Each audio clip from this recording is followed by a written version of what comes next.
You know what the question is. You know what the question is. What are you trying to say? And I asked a shitty I question. thought it was going to be. What the- Listen, when does this podcast start? When are we starting? Are we starting? Somebody had to ask it. It's not even a question. Listen, It's not even a never question. mind that. I've not won other than a Golden Ocala club competition in the US. I've not won on US soil. I need to get the freaking win, man. There will be a big night. I can promise you that. I want to be invited to that night. Jerry's just put himself on the shit list, so he won't be coming. I'm out.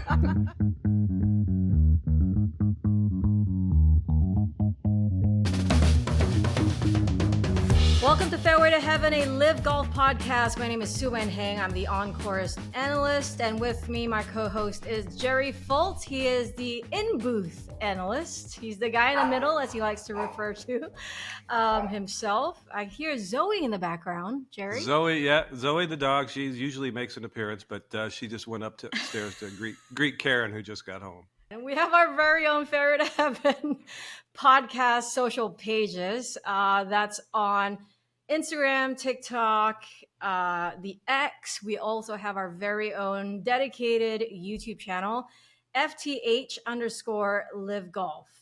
If you love us, subscribe. If you don't, subscribe and leave a comment. But yeah, do follow us and show some love, please. We've had some great comments already on the first one. So thank you so much for watching, and thank you so much for entertaining us. Well done, Sue. That was top level shit right there. Yeah. Well, anyways, listen, I'm jet lagged. Leave me alone. Okay, let's talk about Miami, which is why I'm jet lagged. I just got back from Miami. What a week, dude. I mean, yeah, it was pretty cool. What is it? Our fifth event, and we've had 3 playoffs. Yeah, it's nuts. And how about that? And we came within even though the win probability, which is, I think, a really cool thing that we're using a lot more now, the team win probability was 96% as of that through 15 holes for Legion 13. It came down to one shot, and it didn't end up being the final shot for Legion 13, but John Rahm's final putt is what got him the win, because he didn't have any idea that Kieran Vincent was spitting the bid on number 1. Yeah, that was pretty cool. Really it was epic. a neat event. How do you not feel bad for Sergio? Basically led the entire time, and he had a 6.5 footer on 18 for the win, and he didn't put his best stroke on it. But I was really happy, although it meant nothing. I was really happy that the final stroke he played was about a 10-12 footer that he jarred for bogey to force Dean to make the short one for par. I was really happy that that's the last memory he had from the day, because he didn't have his best day, but he didn't have a terrible day by any means. No, not at all. And he made that huge putt on 17th. Yes, huge putt on 17th. And I remember when I heard it, I said this on the post-game show, when I heard that roar, I think Dean was about to hit his second shot, punched out from the trees. Yeah. I honestly, in that moment, thought, all right, I mean, this is over in some ways, because momentum was going towards Sergio's way, and then Dean had to punch out, and he was probably going to make a bogey there. Kind of just everything was going Sergio's way, honestly, till the second playoff hole, second shot. Yeah. I mean, yes, we can talk about that 3-putt, on his 18th hole, but that was a tough putt. That's a 75-footer. Yeah, the iron shot was a mistake. It's the iron shot, because he piped the drive. The iron shot wasn't his best, and then he's trying to lag it up there and left it 6 feet and 7 feet. Yeah, it was tough. I don't think we play any courses that you would consider easy. We play like Las Vegas Country Club might be a little bit technologically extinct for that level of competition, because they haven't played a PGA Tour event there since I don't think so, since in the modern era when the ball's gone so far. But it still it was no cupcake for those guys. They had to keep it in play. And then we play a bunch of old style courses that are like, you got to control the golf ball. The Grange being one of them, Australia. They're great courses. The PGA Tour, they play a few of them, not many. Hong Kong. And then we play, yeah, Centurion was long and an absolute beast. Bedminster, Bedminster's a it's a beast. It's U.S. Open, yeah. major championship course until they pulled it away from him. Yes. Yeah, we played a lot of great courses, and Oh, you Mayakoba, which forgot was always Valderrama. Valderrama, Mayakoba, yeah, incredible golf courses. But Yeah, they're not easy. These guys make it look easy, but it's not easy. there, so many people still feel threatened, Sue-Ann, by LIV, and that's their defense mechanism. That's all it is. Because I mean, I have sat here today and watched, and for 2 days, 3 days now, watched wall-to-wall coverage of the Masters with a lot of people who I respect, and the little petty talking points and the little establishment type overriding agenda, so to speak, is just, it's absolutely maddening. It's absolutely maddening. But they're doing their job. They're towing the line for now, because they're all basically controlled by the PGA Tour. I think that's the one thing that is, to me, I haven't watched, obviously, because I just got back, but I have kind of scrolled through the X and sort of seen, like, obviously polarizing opinions about what's happening. And it's just, I think the saddest part of it is that these 13 guys, whether you like it or not, earned a spot to be at the Masters. And I just feel like the least that you can do is have mutual respect for the fact that they earned their place at the Masters. And as we always say that, like, the Masters is a place where you kind of just, you put all your differences aside, and it's about Augusta National. It's about the Masters. It's about the major championship. It's about the best players in the world coming together and competing. That's what it should be about. It shouldn't be the other storylines. There are so many storylines they could be talking about that could be so good, rather than, oh, it's LIV and PGA. And it's like, come on. I mean, enough already, you know? One commentator who I know and I like personally and I used to work with, who last year on the set said, no, it doesn't, the LIV guys don't count. None of those guys can win. None of those guys can contend. They don't even play real golf anymore. And LIV guys last year finished second, and fourth, and now all 4 of the top 4 are LIV guys with Rahm.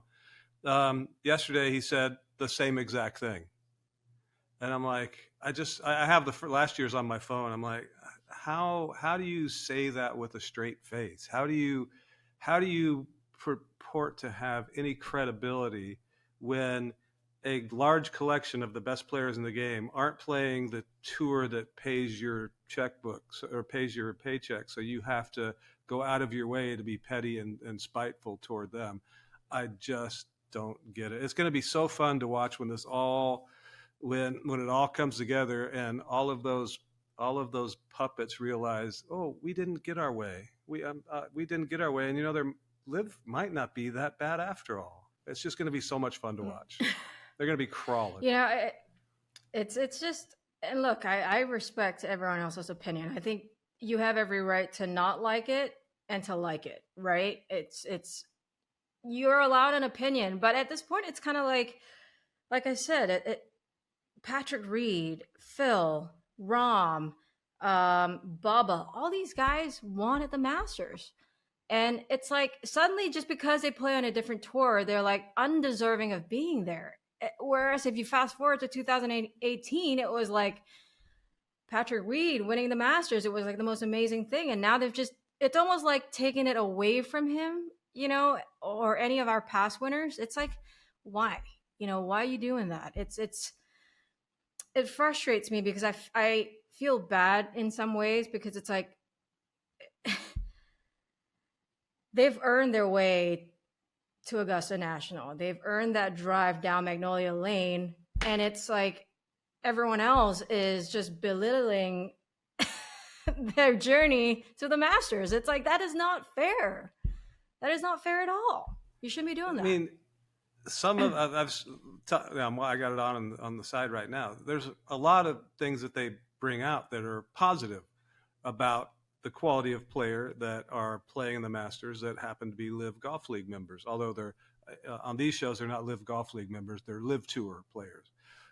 There is no such thing as a LIV Tour, just so they know.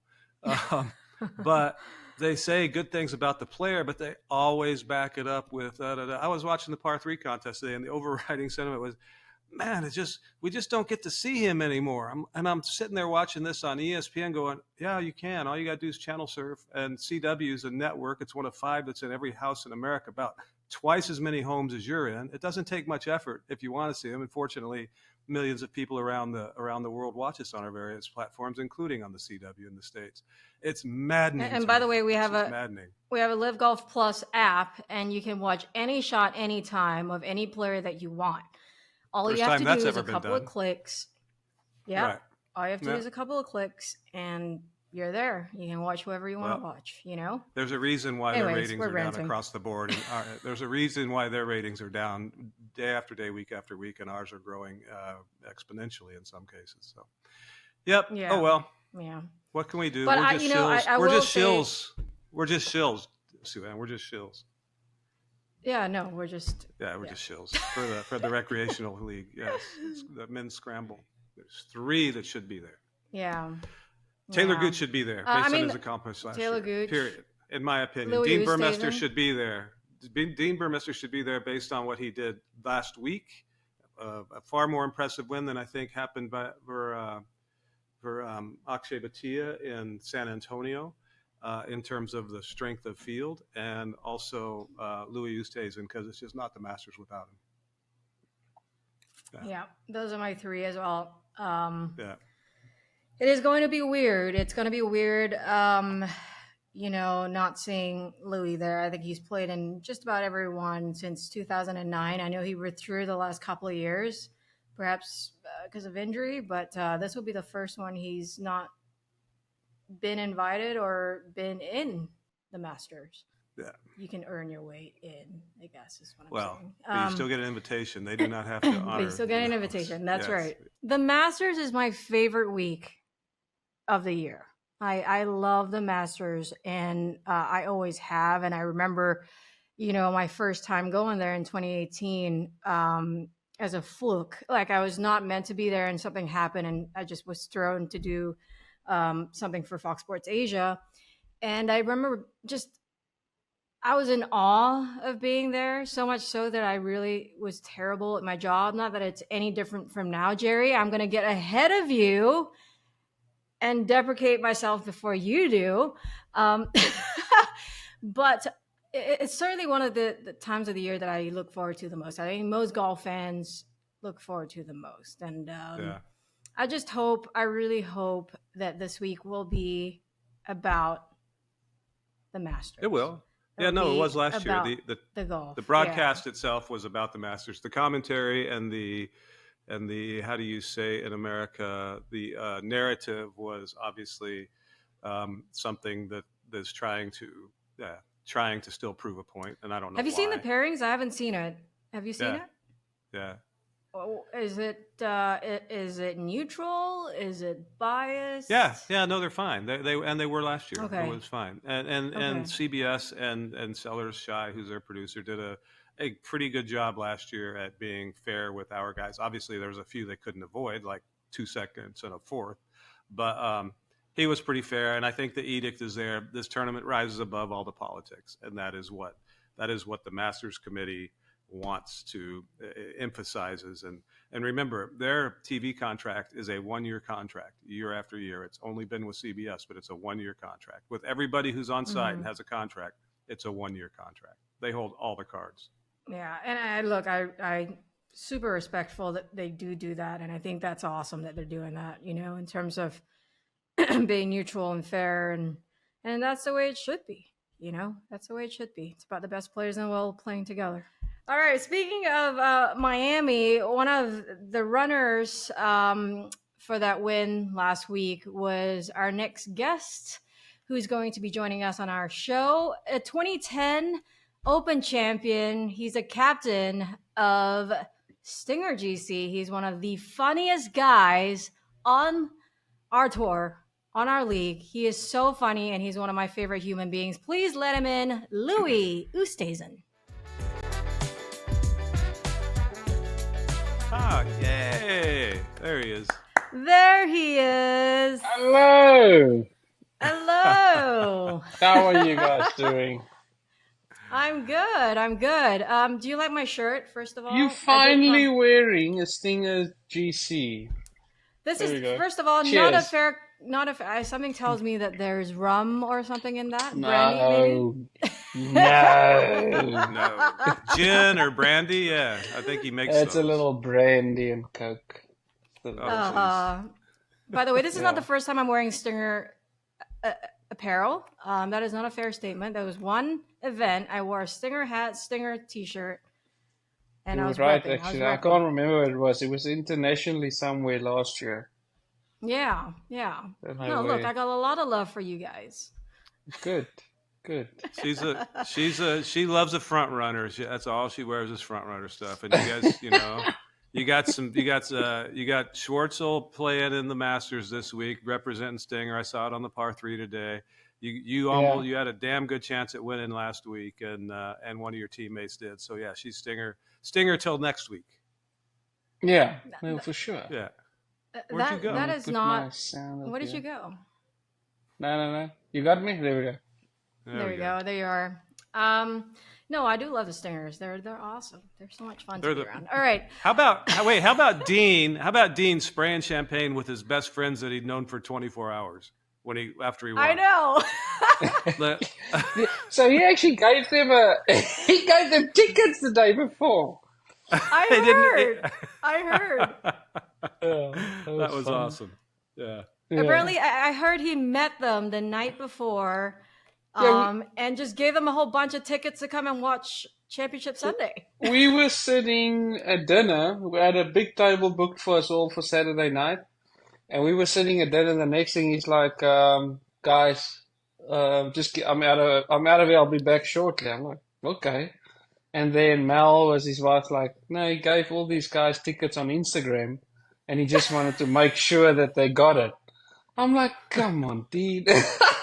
But then it was pretty cool. I mean, it was so much fun the next day having those boys there. I mean, it felt like we were playing a tournament in South Africa. They were brilliant. I know. I was walking with you guys, and they were just every hole, literally every hole. They were yelling something in Afrikaans. Oh, yeah. You don't want to hear. You don't want to know most of the things they did, but they yelled. But no, they were good. They were great. Do share. Do share, Louis. No. They were good. They were good. I don't know the Olé. That's more European football thing. I don't know why the Olé they were doing, but it was fun. It was really fun having them. And the one like in South Africa, like you call like we in the US you say sir. In South Africa, you say oom, which basically means uncle. But it's like a sir thing. And they were calling me that. Like, I'm like, come on, guys. I'm not, I know I'm old, but I'm not that old. Oh, that's brilliant. Well, who's the oldest in your team? Is it I'm the oldest. Oh, you are? Yeah. Okay. Mm-hmm. I'm the only one in the 40s. So I'm 41. Really? Charles turning 40 this year. Brandon Dean's puppies. I don't know what they are. I think they're 35 and 34. Yeah, I think they're around like there. Yeah. But I think you win in the hair department, though, Louis. I'm just gonna put that out there. Me and Charles are way ahead of them. Yeah. Are you at home right now? Are you up in Ocala? Yeah, I'm up in Ocala. Yeah. Nice. I'm 2 hours away from you, outside Orlando. Okay, good. Where do you play? Where do you play up there? Golden Ocala.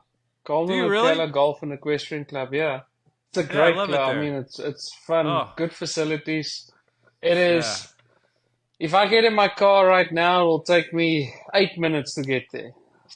So it's so easy to get there. And so you're whenever I play social golf, I don't really like driving a long way to play golf. So the 8 minutes is perfect. Yeah, no, I love it there. Are you? So you're west of the interstate, then, in that horse country area, north of town. Yes. Yeah. I'm on the west side. Yeah.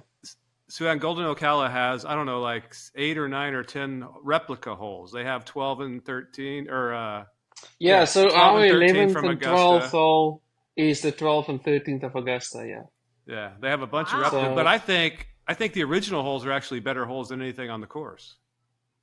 Some of the non-replica holes Yeah. are some of the better holes. Yeah. Yeah, no, they're good. It's um, the golf. I mean, we had some issue, a little bit of issues with some stuff with the drainage on the green. They're attending to that right now. But there's 27 holes. I played the other day. The greens were great. They had the member guest there the other day, and I played straight after that, and the greens were running so nicely. And actually played with Teddy Potter. He's from up here. Oh And yeah, the wizard. yeah, Yeah. it was a yeah. And we had a good game, and it was fun, man. The golf course is nice. It's just the club is nice, the people is friendly, and Yeah. it's just very laid back and a great club. That's Oh, cool. that's perfect for you then, Louis. Exactly. Yeah. Now, I know we were walking down the fairway and you told me that you are building a new place on your ranch and you're planning on tearing down probably the one that you're in right now. Is that Yeah, right? it's our new house we're building is 20 feet away from our existing house. So we put up like a big screening and stuff, and just a little bit of privacy in that, but it's fine. It's we were going to renovate the house on the farm, but it was built in 74, and when we went into all the electrical and stuff, it was like, okay, this is we're probably going to be better off just knocking it down and building something else. So yeah, we decided on building, and I think what is it, in April, I think another 4 months, 5 months, I think, we'll be moving in, and then my builder already told me once you move in, you should move out because the tear down is going to really go drive us insane.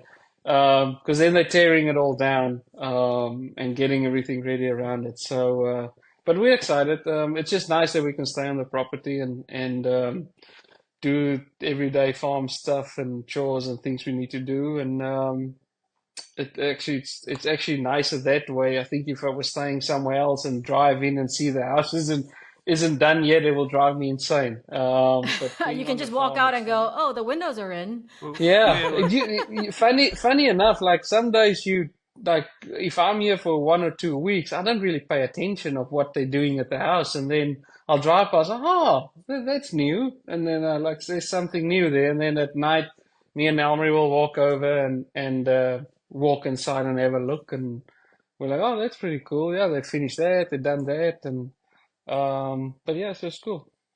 Well, you mentioned wait. You mentioned chores and farm stuff. Well, farm chore. I mean, we got so many freaking animals here. Like Yeah, I've got the but you range have. goats here, which is the Right, the fainting, fainting which goats. is the I fainting love goats, that. but I call them the range goats. So it's Bubba. It's still the old range goats. It's Bubba, Yeah. Taylor, Harold, and Peters. Thomas. Yeah. So and Bubba faints the whole time. I mean, Bubba, the other day I was in there and they share like sort of a run-in shed with we have miniature ponies as well, and they share the same like shed sort of thing. So I was throwing hay over to their side, and I didn't realize they were inside. I thought they were outside in the little paddock, and I just heard this like quiet, and I looked over, and Bubba was just like. So like I'm sorry, I didn't mean to do that. But yeah, they funny. It is very funny. It's very entertaining. Oh my goodness! I'm sure the kids have such a great time with the range goats. Have Yeah. you What other told Have you critters? told Bubba that you've named them after I've his not team? told Bubba. Taylor knows. Taylor asked me the other day, and I still got to show him the video because we had Ellie and them were here the other day, and I just ran into the one corner, or just went like wow, just like in the one corner, and everyone ran around, and the next thing Bubba just decided, that's it, falls over. And gets up and run. I mean, I don't know I don't know why they like that, but yeah, it is pretty funny. So Oh my What goodness! other that is critters do you hilarious. have? miniature ponies. You have We have fainting miniature goats. ponies. We have a miniature donkey that's with the ponies. Then we have we've got one retired horse that's with we have a normal donkey with him so that he's not alone. And then I actually have Brandon Grace's horses with us because his wife bought a horse, a quarter horse, and he's with us. Brandon is moving to Nashville, so once they have somewhere there to board him, they will take him. And then we have ponies, man. Oh, ponies. We have ponies, so many ponies. Or not so many ponies, but we got, how many do we have? 4 ponies, and then a horse for my oldest. And then I have about 24 cattle. I have 8, we've Wow. got 8 chickens, and which is great. I hate buying eggs. So, and then I have one of my good friends is boarding actually.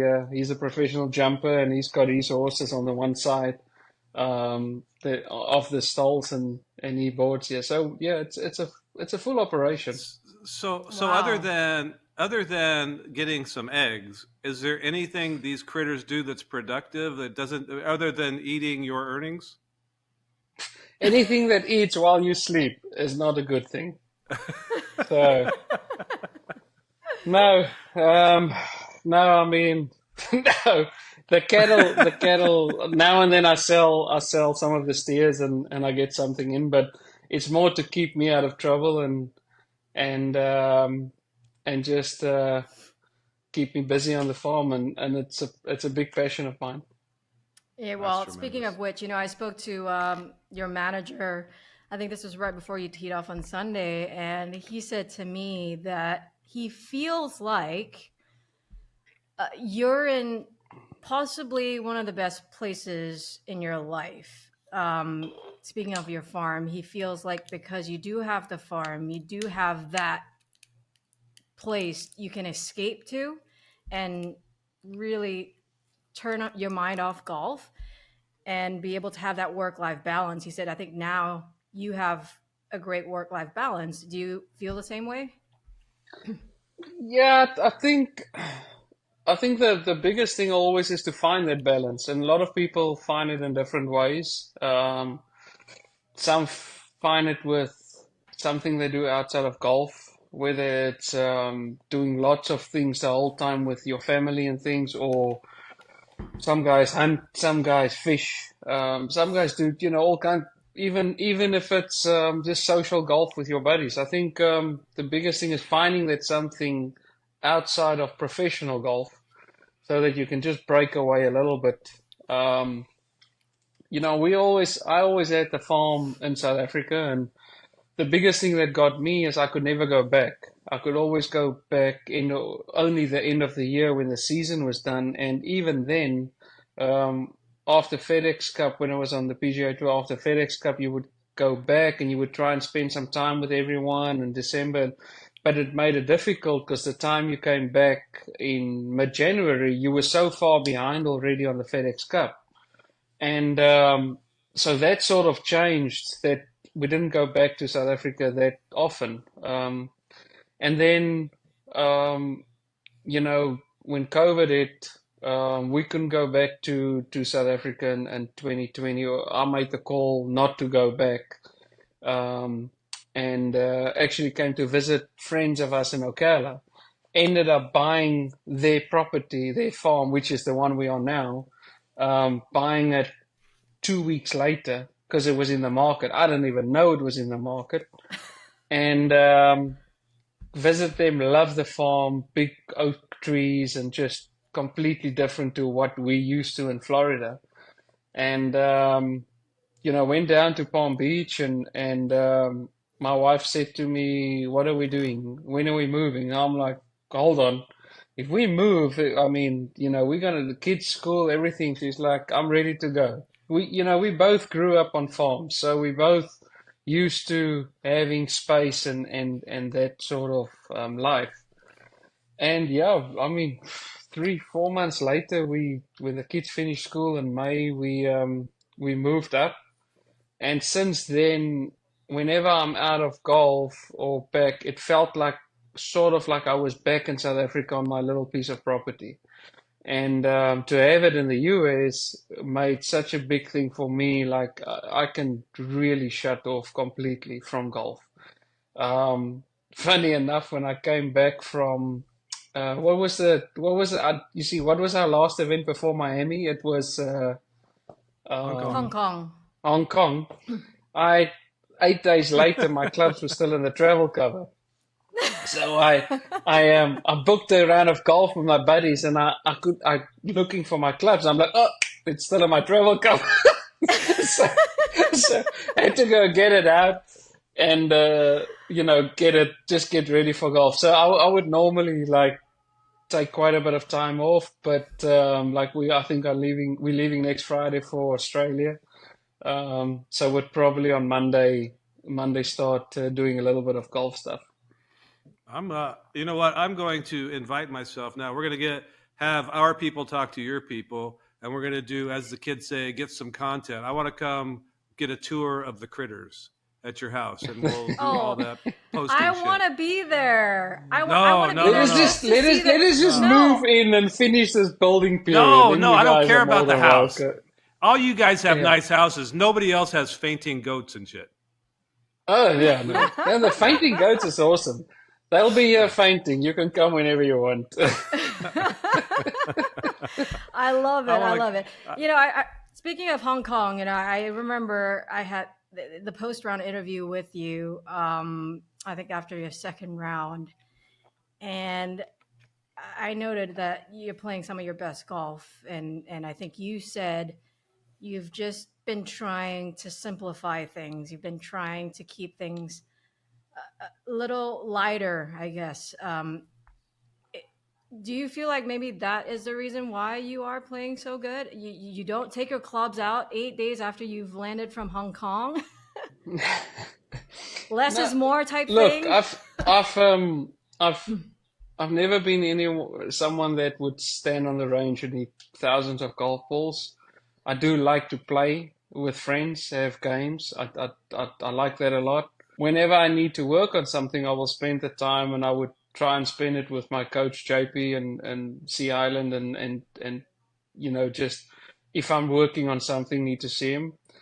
Since I had the bit of a scare with the elbow on the tendons and stuff and everything that went on, I sort of gone easy on hitting a lot of golf balls, and whenever I do hit some golf balls, I will try and make it as productive as possible, to not hit 70 or 80 or 90 golf balls. But yeah, I always try and go back to the basic things when I always swung my best and felt like I played my best, and everything on my swing and my game is around my setup.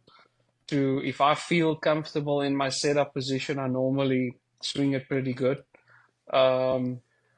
So I always try and remember and write things down and little notes on my phone. And whenever I play good, I would write down things of that's the feeling I had. That's sort of what went through my mind. A coach can tell you a lot of times what movement or what you need to do, but it all comes down what you think in your mind or what you want to feel or what you feel.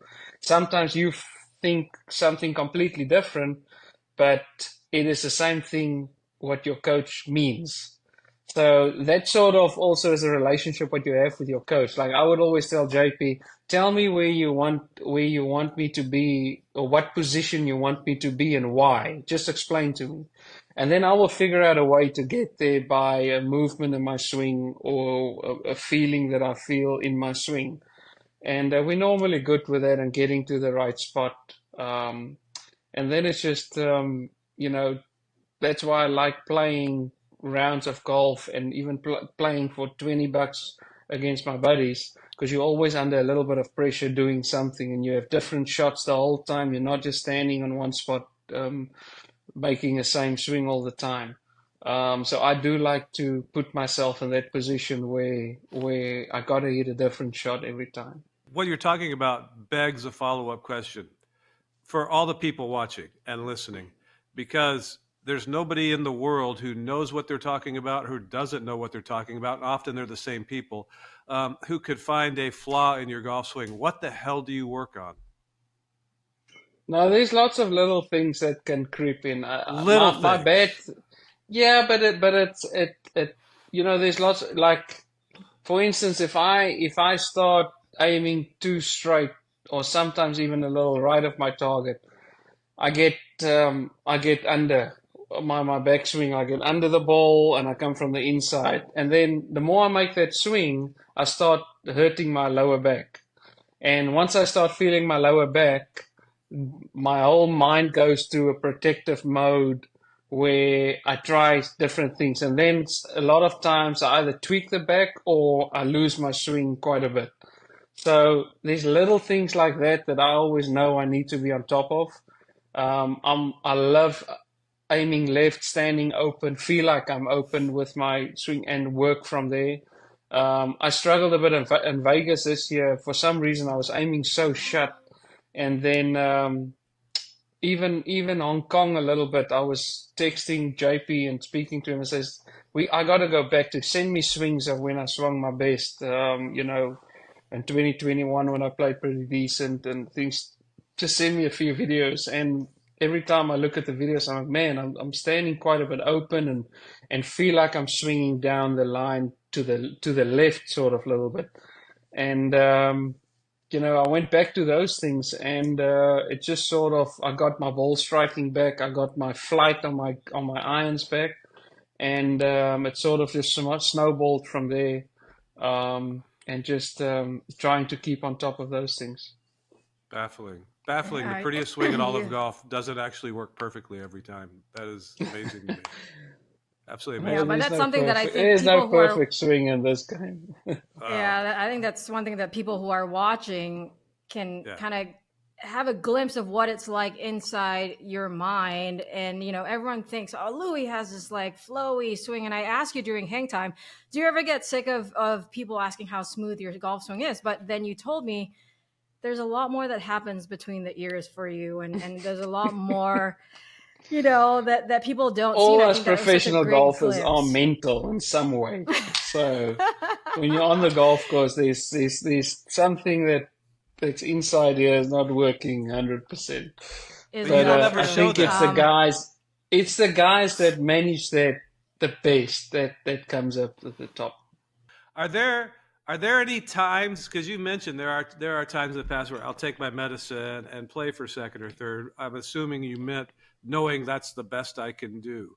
Are there any, looking back on those times, because you're one of 7 people who've had the grand slam of runner-ups in majors, are there any of those times you look back on? And I don't know, this is kind of a qualification of a bad question, that you're a type of guy who looks back that often, but are there any of those times you look back and go, I wish I had tried the impossible just to see the outcome? Yeah, I think when Rahm won the US Open in 21, I hit myself.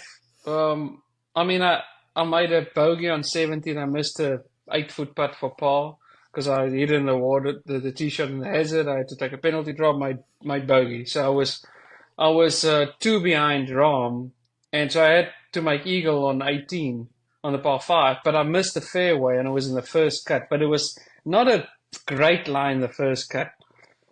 So if I had my 7-wood in my hand, I would have gone for it. Doesn't matter if I felt the lie wasn't great, whatever. But it was a 3-wood. The only way I could get there was a high-cut 3-wood. Now I'm looking at this lie.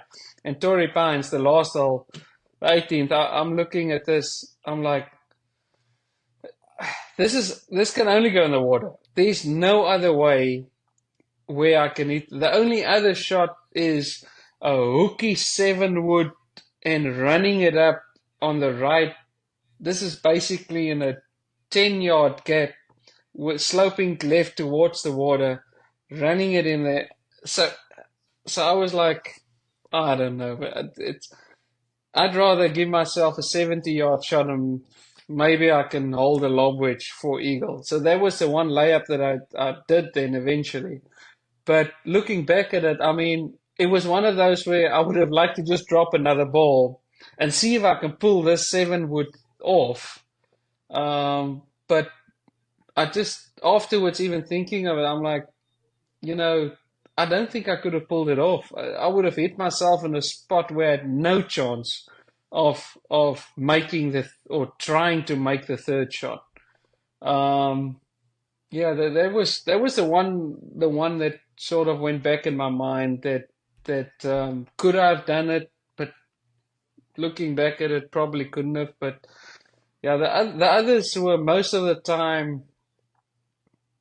Other ones were like when you were in a situation where you were playing for something, you were playing for world ranking points to get somewhere, or you were playing for a good finish to get your card. And there was a lot of times like that where you would, man, am I going to go for this shot to have a chance of winning, or just play it safe on the green? If I make the cut, if I make the putt, I still have a chance. Or if I'm two putt, I'm finishing second on my own or tied second.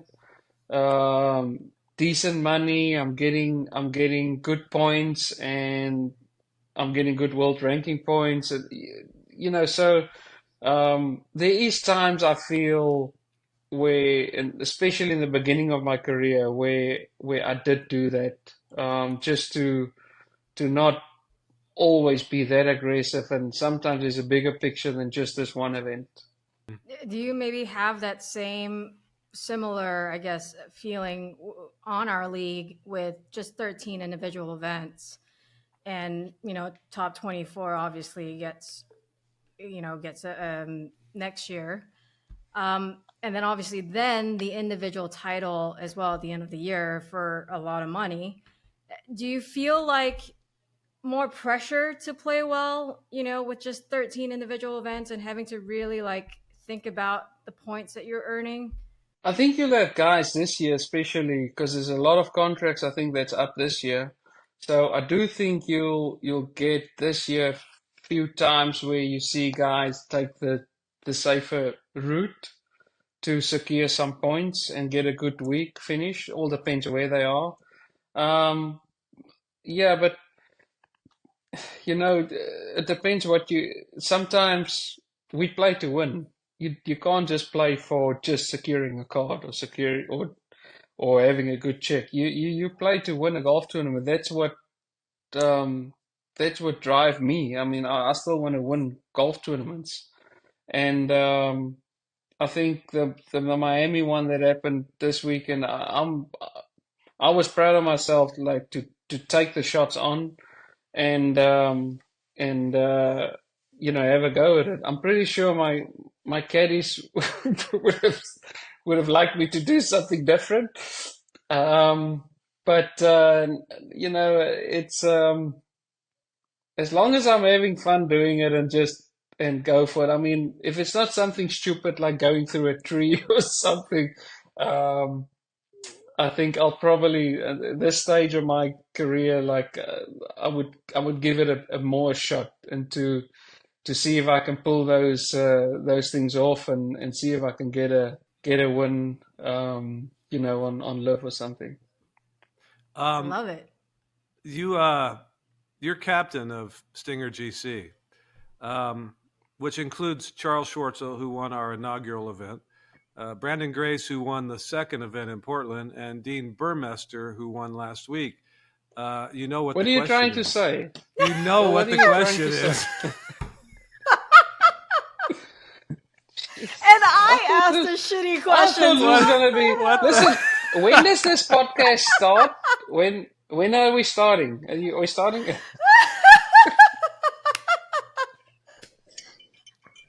Jesus. Okay. Somebody had to ask it. It's not even a question. Listen, never mind that. I've not won other than a Golden Ocala club competition in the US. I've not won on US soil.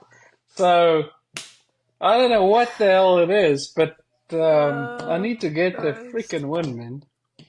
You There will be a big night. I can promise you that. I want to be Speaking of- invited to that night. Jerry's just put himself on the shit list, so he won't be coming. I'm out. I'm out.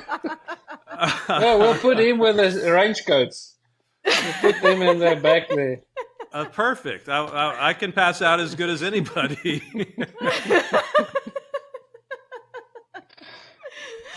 Oh, this is too good.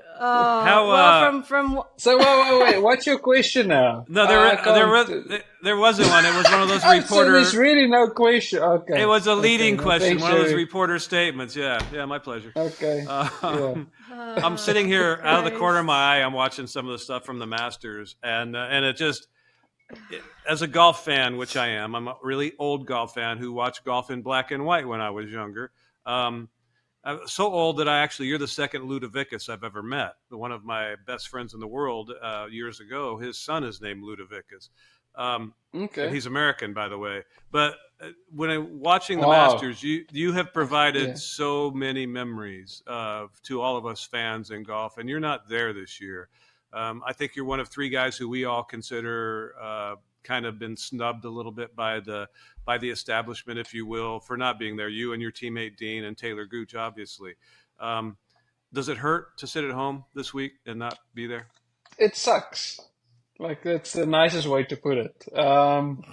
It's like I always say 2009 was my first event, and I played it for 15 years. And Charles was texting me Monday night. He says, "I can't believe I'm going to have a practice round without you, first time in 15 years." So, I think we played every par 3 together. So, I mean, look, I knew the risks of joining LIV with world in regards with world ranking points. So I knew it was going to happen. I knew the day was going to come. To be honest with you, the stage I am in my career and life with the family is that I'm not, and there's no disrespect to, I'm not really bothered about the US Open or the PGA Championship. It's nothing against the tournaments. It's great tournaments, great majors, but I felt like I've played loads of them and was very happy playing them. But the Open and the Masters to me was always the two that stood out for me. And I'm fortunate enough to play the Open till I'm 60, and that's a tournament I love. But the not playing the Masters stings. It's sort of, your mind goes into, okay, what can I do to get there again? But I don't think there is a way to get there again. I've won 2 events end of last year, played pretty decent this year.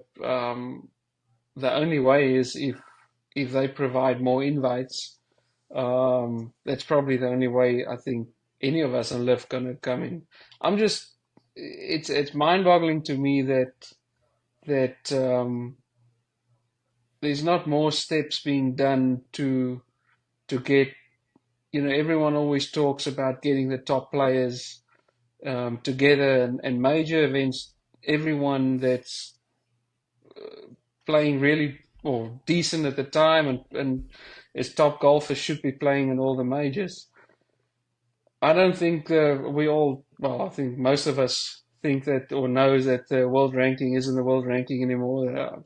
I don't know what you want to call it, but I think it's got to come to a stage where major championships should take control and give spots to each tour, whether it's Asian Tour, Sunshine Tour, Australasian Tour, European Tour, PGA Tour, and give spots to them. That end of each season, LIV might get 12 spots, European Tour might get 20, PGA Tour might get 50, or whatever it might be, the numbers. But that way you get each guys from each year that really played well in 2023, and they're playing in 24 and all the majors, and you can still have other qualifications, but the world ranking system is just it's laughable. It's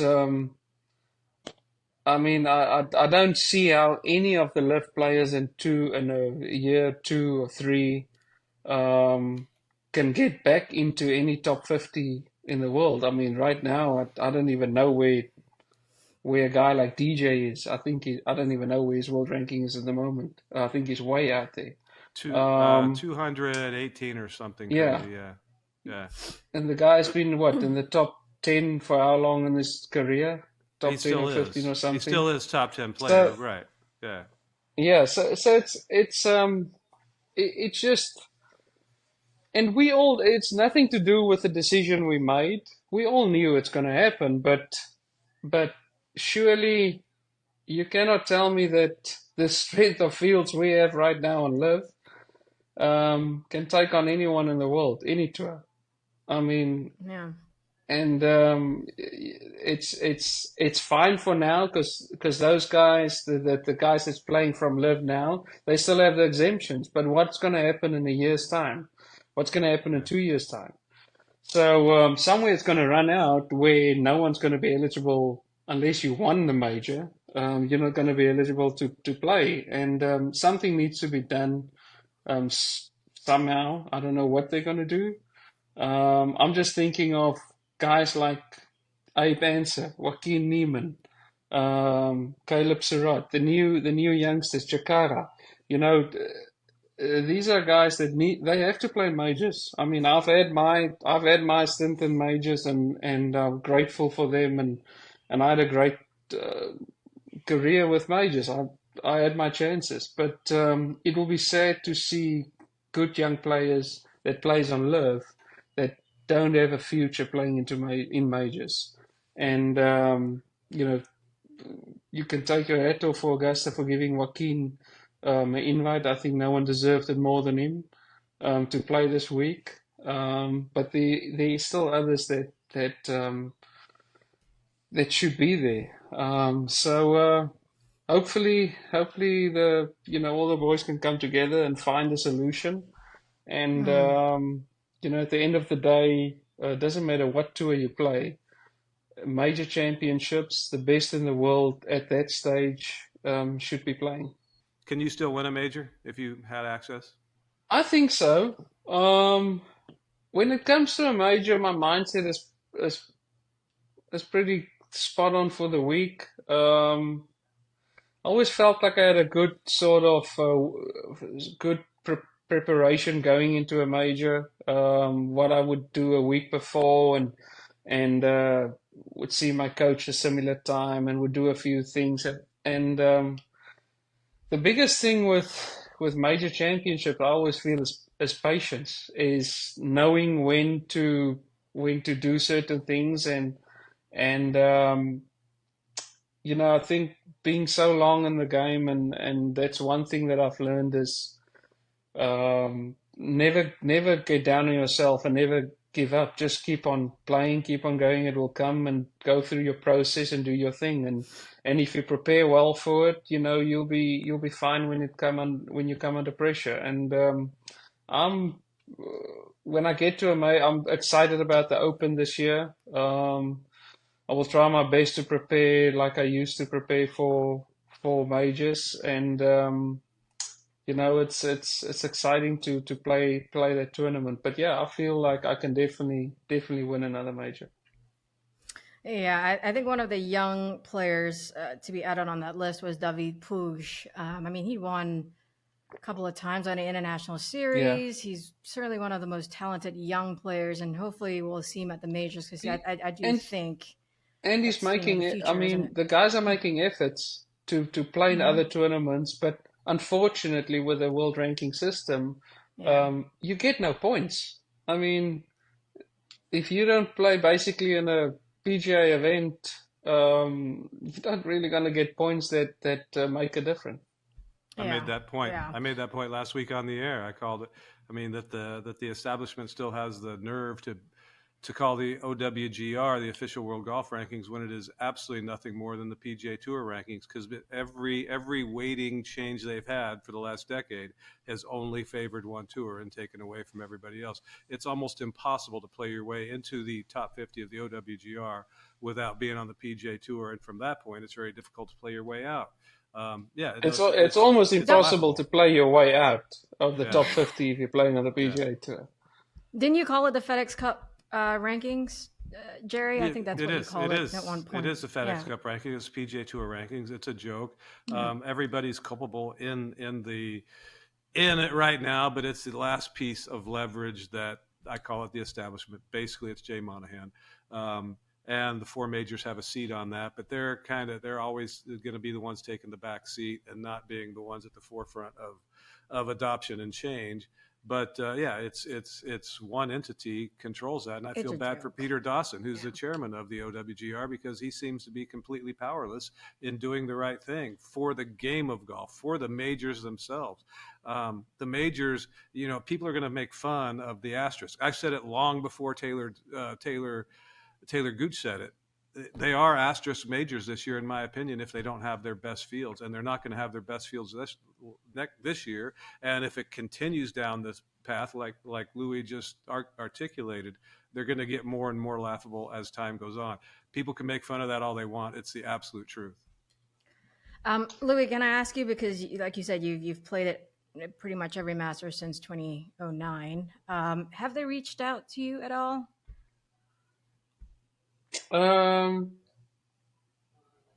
They have, but do you know this? Is that what you're asking?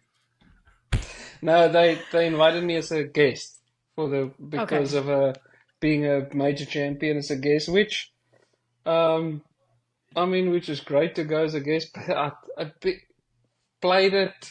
I played it so many times. I don't think I can just be a guest and stand there. And I think I can go and play the par 3 though, because I'm a major champion, and I won the par 3 actually in 2010. I won the par 3. I think 5 under, 4 or 5 under. That's what Ricky. I didn't even know that stage. I didn't even know it was a jinx. So I won that. I think I missed the cut, but I won the Open the same year. So I'm like, no, it wasn't a jinx. If you win it there, you win it Open. Yeah. No, but I was reached out to be a guest, and it was just there was no way of me to just go there and that'll be tough and just walk around. It would have driven me insane. Yeah, fair enough. By the way, that photo behind you, that looks like the 16th of the Masters. Oh yeah, was that the year you had a hole in one? No, that's 16. That's actually me and Dutchie there. If you can, there. That's me and Dutchie reading the putt on 16. So I've got Charles up here actually. I think that's Charles there. Yeah. So I've got the this is sort of all the master stuff. I thought it would be appropriate to sit here. So yeah. But yeah, thanks for bringing that up. I just got over that. Losing the playoff. But thanks for bringing that up. So a funny story what happened in Miami. So Abe's caddy's brother-in-law. Yeah, Benji's brother-in-law came up to me and he said, actually Benji came up to me. He says, Louis, I've got something I want you to sign, but you're not going to like it. So I'm like, what can something be that you don't like to sign? So it was the playoff scorecard of 2012 at Augusta. Oh no. And me and Bubba to sign it. Oh. And the worst thing is, whoever did the scoring spelled my last name so wrong. It was so. And then I signed it, and that was Sunday morning we signed it. And walking, Benji I walked past Benji, past the fireballs, and he gave it to me. And he asked me before, so I signed it. And then Brandon and everyone just looked at Benji and said, that's just wrong, Benji. I mean, come on, man. But yeah, I think it was a pretty nice thing for his brother-in-law to have. But yeah, it was brought back Not some so nice for memories. you to sign it. Yeah, just how'd they like you spell your bringing name? up this picture. It was How'd like they? s- Osterher. The ER. Everyone always puts Oosterhuis. Like when Peter Oosterhuis, they put Yeah. Oosterhuis. Well, And it's not even kind of close. what's funny So, is I worked with Peter for a lot of years, and a lovely, lovely man, the legend that he is, and I wish him and Ruthie the best still to this day. But he was always convinced you pronounced your name incorrectly. He always thought it was oh really? Westhazen, Westhazen. Oh no, it's Oosthuizen. Yeah. Oosthuizen. Okay. So Well, he was otherwise right. my parents taught me wrong. No, Otherwise so he was right. He yeah. was right. It's just we've Americanized it so much, Oh right? yeah. Yeah. Yeah. It's What's Oosthuizen. you do have one of the, I would say, the harder last name to pronounce. I mean, if you go global, I mean, you talk about traveling around the world and I've having your heard name it all. being. I wanted to ask, because you've traveled all around the world. What's the funniest, literally the funniest pronunciation of your last name that you've ever So experienced? I mean Westenhausen, so the funniest one was in China, which was I was around 2006 and 7 playing European Tour, and I played with James Kingston, and we got to the first hole, and the lady just went into like when she saw this last name, she just went into like quiet. It was Louise. That was it. And James couldn't tee off because he was laughing so much. And then one of the funniest ones I had was I played in Spain, and this was still back in the day. I think it was a Challenge Tour event. I played in Spain, and with Republic of South Africa, so it's RSA behind our name. So I get on the tee, and the guy goes, and next on the tee, Louis Oosthuizen. And I'm like, I look at him and says, from Russia. So he got my name perfect, and then he gets RSA from Russia. Oh, that's awesome. Yeah. But I got to tell you, that's quick great. sidebar. Funniest one I ever heard, and he's a guy who I'm sure you know, and if you do know him, you love him. John McGinnis. He used to play the tour. Now he's a commentator. But his last name isn't spelled like a normal McGinnis. It's Maginnes. And he was playing in a tour event. I think he was playing with Bill Glasson, former college teammate of mine. And the first tee announcer said, next on the tee, John Maginnis. And I guess nobody could hit a shot. Yeah. And that's with Giants. John Maginnis. Oh, he's gonna kill me for sharing that on this. Yeah. Shit, that is so funny. Oh my man. god. Now you mentioned the Open Championship. You won obviously in 2010, and lost in a playoff again in 2015 at St. Andrews. What about St. Andrews, and why do you play so well there? Don't know. I mean, obviously love the golf course, love the whole aura about St. Andrews, especially with the Open Championship. We played so many tournaments there, though, with the Danny Links being European Tour for so long. I mean, I played there every single year, Danny. So um, I think it's probably the only golf course that you could, well, I could feel like I can rock up without a practice round and it'll be okay, knowing Yeah. the golf course that well.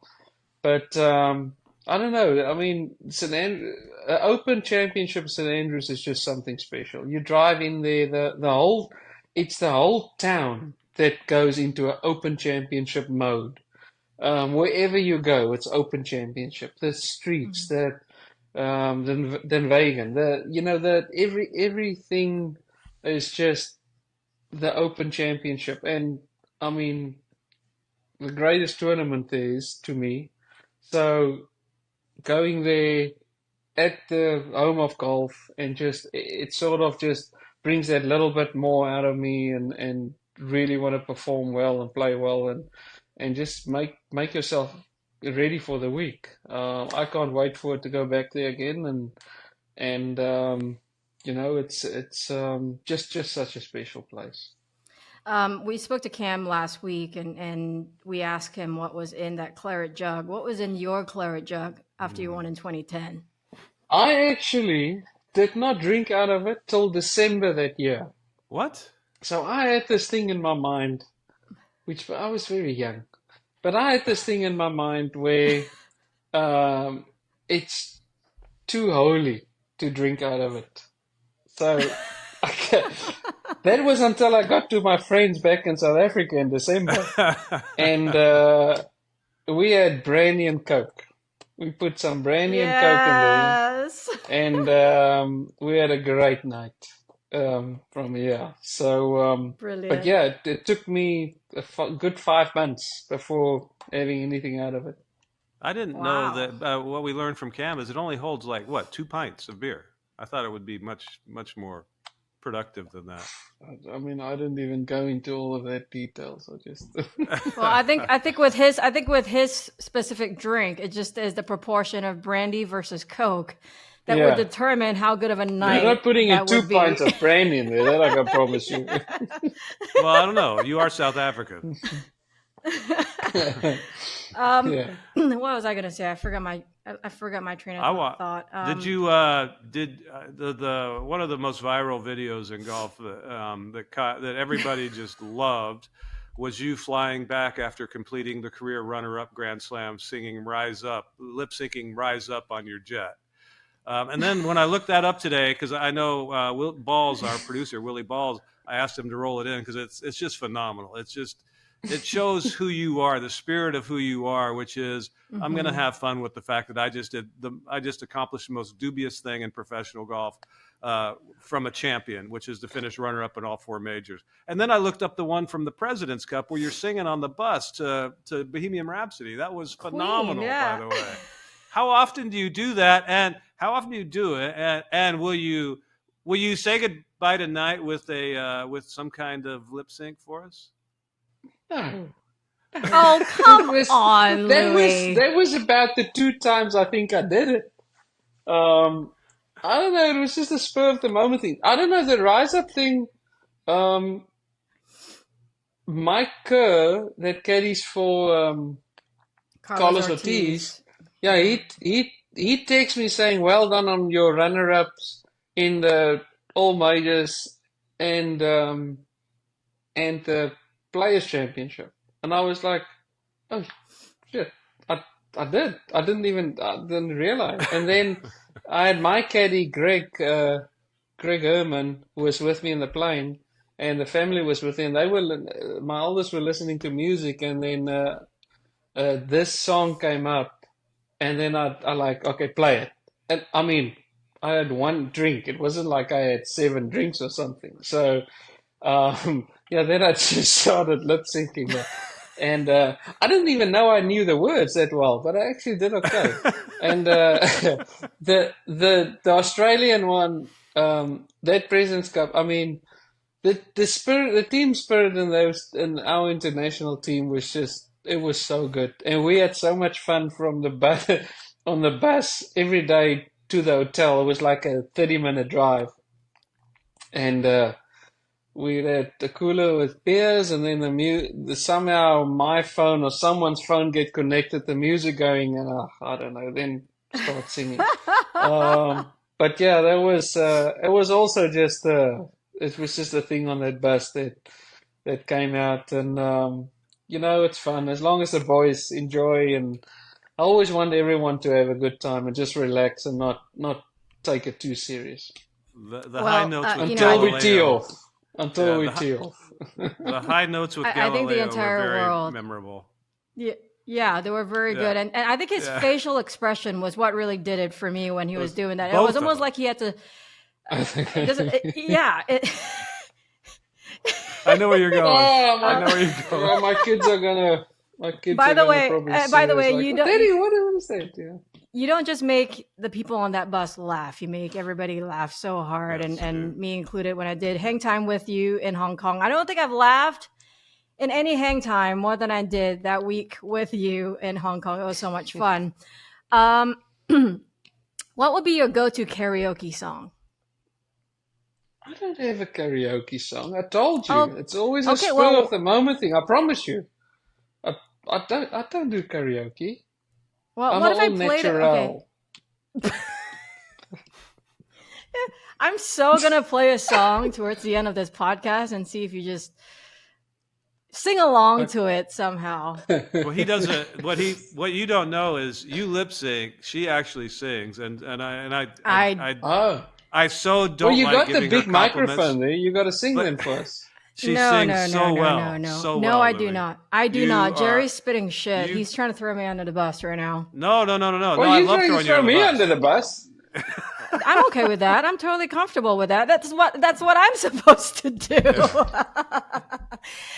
Hey, one thing I didn't get to ask you during hang time was your wine company, Louis57. You're celebrating, I think, the 15th year anniversary of your company. I didn't even know you had a wine company. You don't seem like you remembered it was your 15th No. year anniversary. Yeah. Oh, I drank all the wine. I don't really know. Yeah. No, it started. It started 2009. We did a bottle as a charity thing to raise some money for my foundation, and then after the open, sort of thought about bringing out a wine label, and yeah, it sort of went from there, and I actually sold it off a few years back to a good friend and my a brand manager back in South Africa, I want to say, and so it's still going on. I'm not that involved like I used to be with it, but I still drink it. Speaking, I think you're one of the only players on our league that has so many alcohol companies. I mean, you also have Wow, a you're magic making me gin, look you have good craft there. brandy, you have a ginger and cola drink that's supposedly used as a mixer, and you have a version with the vodka coming soon. You're really just going through the whole shelf, aren't you? I love it. Yeah, I love a it. few of those things happened after I sold it. But yeah, being South African, we did do a brandy as well. I was still very involved with that. And then the gin we have as well. So it's just Why that it 57, by the was way? Why 57? well, it was my lowest round that I shot. Really? So I shot a Really? 57 in Mossel Bay Golf Club back in 2002. I was pro I turned pro in October and I think I shot it in December. So I made 11 birdies and 2 eagles on the club I grew up with and shot 57. So sort of took Wow. it from there, yeah, and just made the brand around it.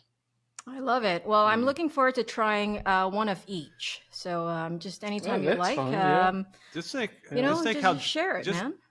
just think of the party with all the LIV players and the alcohol companies that have their name on it. We have Fletcher Azul with Abraham Answer. You got Oh, yeah.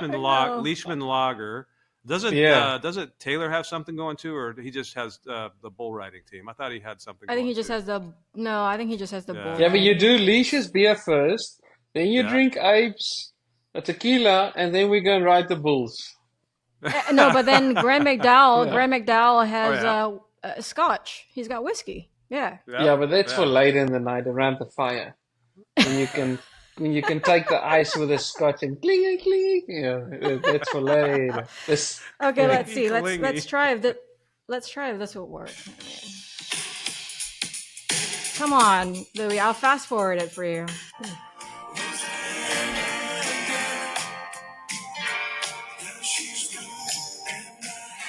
Feel it, Louis. Come Come on. on. Ready? This is You're made not for gonna you. get me. Oh, come on.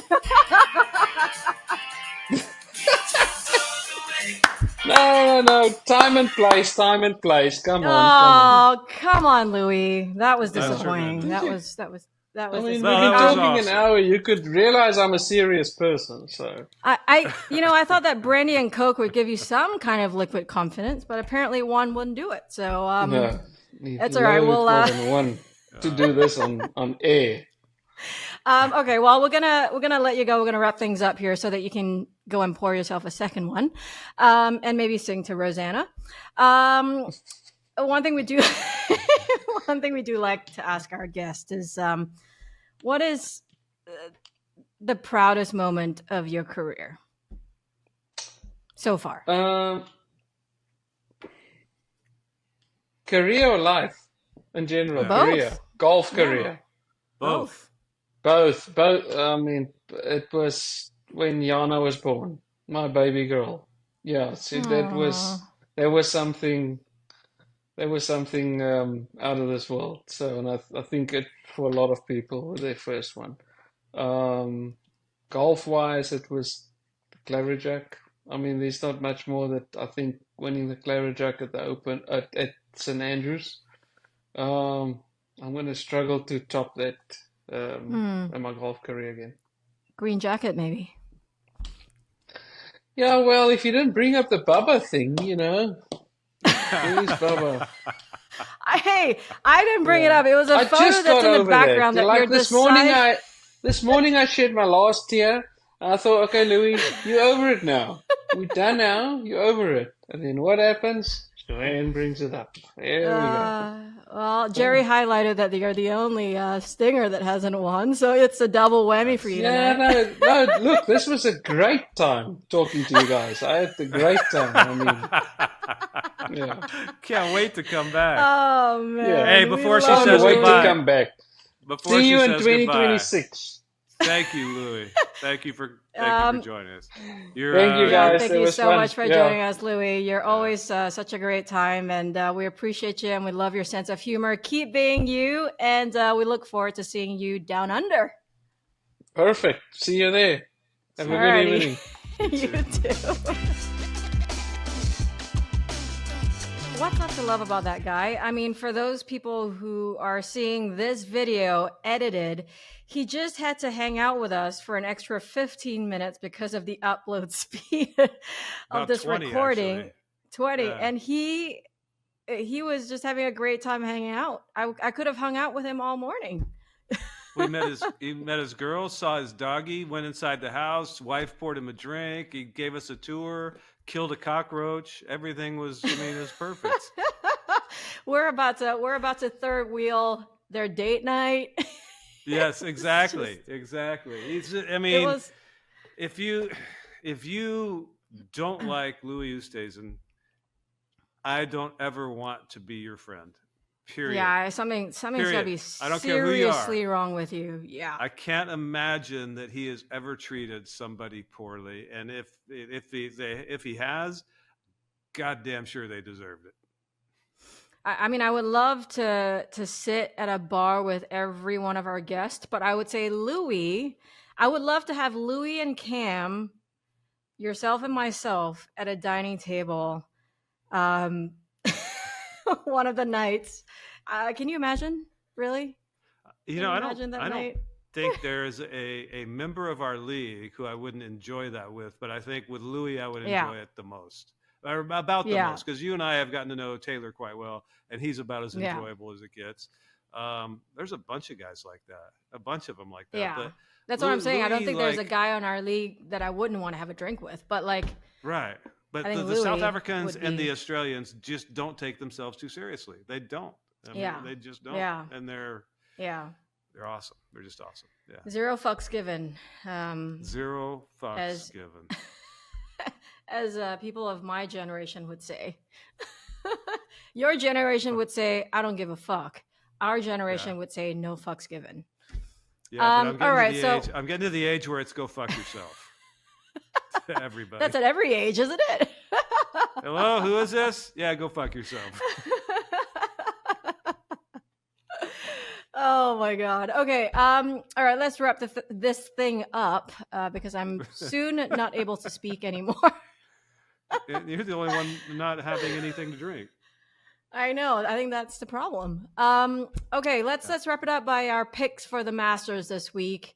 Oh, it's wow. my favorite week wow. of the year. We're gonna wrap it up with our picks. Come on, let's go. Let's do it. All right, I'm gonna go first because ladies first. Oh, this is hard. This is really hard, but I'm gonna go with Joaquin. Wow, that's a good guess. Good pick. All of the stuff that Duncan Carey and Champions Data sent me has two guys that should win from a LIV standpoint. I'm only going to pick a LIV player because the top 4 from last year are LIV players now. 2, and 4 from last year are LIV players. But it should be either John Rahm or Joaquin Niemann. But I got a feeling. I'm Ben Crenshaw now. I got a feeling. Bryson DeChambeau. Ooh, actually, he's a great pick. He is a great pick. The way he's hitting his clubs right now, it's scary. By the way, also on the Four Aces social channel, you need to go and check it out. Speaking of Bryson DeChambeau and another player that's at the Masters this week, DJ actually had a go at Bryson's driver. It's highly entertaining. You should go and watch it. It's really fun. Yeah, it's great. Oh, wow. Yeah. Yeah, and then he had some comments, which you'll have to go and find out yourself. Also, Smash GC put out some amazing content. That was so good. Brooks Koepka and Taylor Gooch allowing themselves to randomly be dunked in cold water by Graham McDowell. Ice water, no less. And over. Yeah, that was fantastic. But they're all clamoring to get back to the PGA Tour because they're not having any fun playing LIV. You had to get that in, didn't you, Jerry? Anyways, that was so much fun. Thank you so much for joining us. By the way, just another reminder, we do have our very own social channels now on TikTok, Instagram, the X. We have our very own YouTube channel as well, FTH_LIV Golf. Please follow, please subscribe, please like, double tap, whatever all the young people say right now. Heart it, love it. Comment on it, subscribe it, all the above. Just do all the above, all right? And are we trending yet? Are we trending? Are we trending? I don't know. Hopefully, at least in the right direction. I hope. Okay, cool. Good point. You can find us on Spotify, Apple, and wherever you find your podcast. Thank you so much for joining us. Always a pleasure, Jerry Foltz. Love spending time with my brother. Suzanne. We'll see you next week. Miss you already.